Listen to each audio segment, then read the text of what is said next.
If you are tired of lagging gameplay or your favorite PSP games are having glitches, then this video is for you, because I'm going to be showing you the best PPSSPP settings for 2026.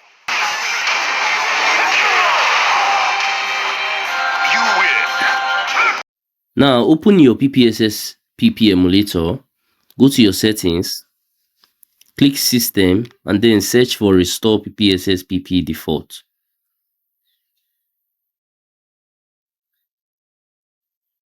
Once you have done this, go to your graphics section.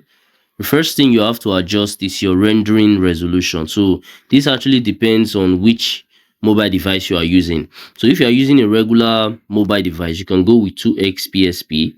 If your device is not powerful at all, you can even reduce it to 1x PSP. But if you have a powerful device, you can use up to 4x PSP and also 8x PSP, which is 4K graphics. As for me, I'm going to be going with 2x PSP. Then once you are done with that, simply scroll down a little bit. You are going to see this display layout and effects. So click on it, select the plus icon. Once you select that, you are going to see natural colors. Just search for it. Natural colors, no blur. So select that and then click your black button. You can also go ahead and turn on stretch so that all your game and everything that you are playing, they are going to fill the entire screen. So let me just go ahead and activate that. So you click on back and then look for frame skipping. For frame skipping, select to auto frame skip, turn it on. Then keep scrolling down till you see lazy texture catching speed up. So you can see that this is it. So make sure you turn it on. So once you've done that, look for buffer graphics. You're also going to see this lower resolution for effects. Put this as aggressive. So let me look for buffer graphics. Select it. Make sure it is set to up to 2. Then upscale level. Select upscale level, select 2x, then look for anisotropic filtering.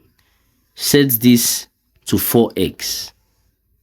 There's one other settings which is spline bizarre curve. So let me look for that for you guys. Alright, you can see it's spline bizarre curve quality. Make sure you also set this to high. Now we are done with this section. Select show FPS counter, show speed, and then let's move on to the system settings. So there's only 2 things for you to adjust here. First is your memory stick size.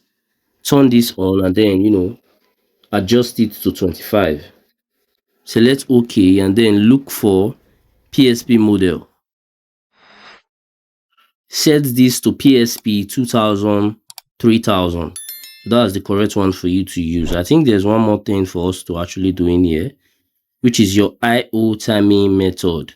So you can use host. This actually has less bug, so you can use host. Once you are done with that, you can go ahead and start playing any game, and it's going to be playing with a very good FPS on your device. Round 2.